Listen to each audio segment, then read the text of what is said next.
salam Katolisitas. Aku Stephanie.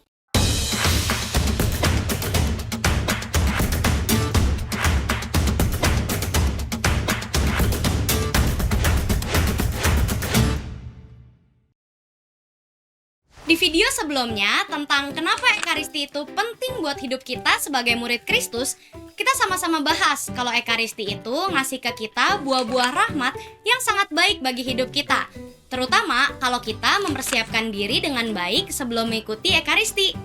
Di video ini kita bakal bahas nih, gimana cara persiapan yang baik supaya kita siap mengikuti Ekaristi dan bisa nerima buah-buah Ekaristi dengan maksimal. Pertama-tama, sebelum mengikuti Ekaristi, kita mesti memeriksa batin kita. Dan kalau misalnya ada dosa berat, kita mengakui dosa itu di hadapan Tuhan dan menetapkan hati buat mengaku dosa dalam sakramen tobat.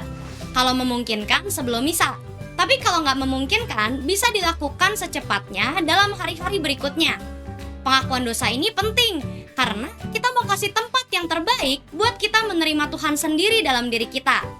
Terus yang kedua, kita bisa membaca dan merenungkan bacaan misa kudus sebelum kita datang ke misanya.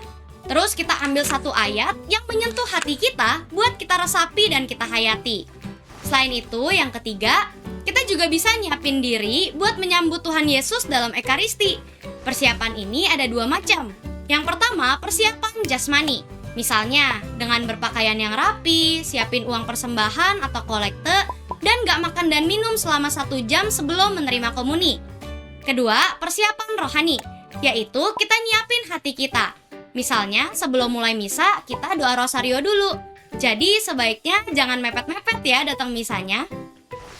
Persiapan yang keempat, kita juga bisa mempersiapkan kurban rohani buat kita persembahin kepada Tuhan dalam perayaan Ekaristi.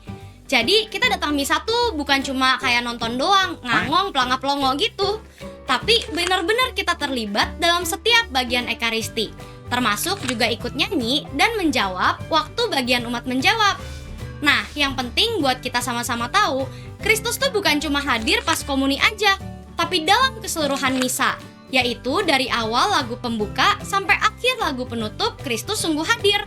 Jadi, gak boleh tuh kalau kita cuma datang pas komuni aja, sampai makan pulang gitu. Jangan begitu ya teman-teman. Setelah kita mengetahui tentang begitu istimewanya Ekaristi dalam hidup kita, yuk kita lebih setia lagi buat ngikuti Ekaristi setiap minggu, atau bahkan kalau bisa ya setiap hari.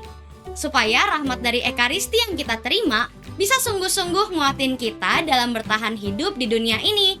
Sampai ketemu lagi di video lain ya teman-teman. Terima kasih dan Tuhan memberkati.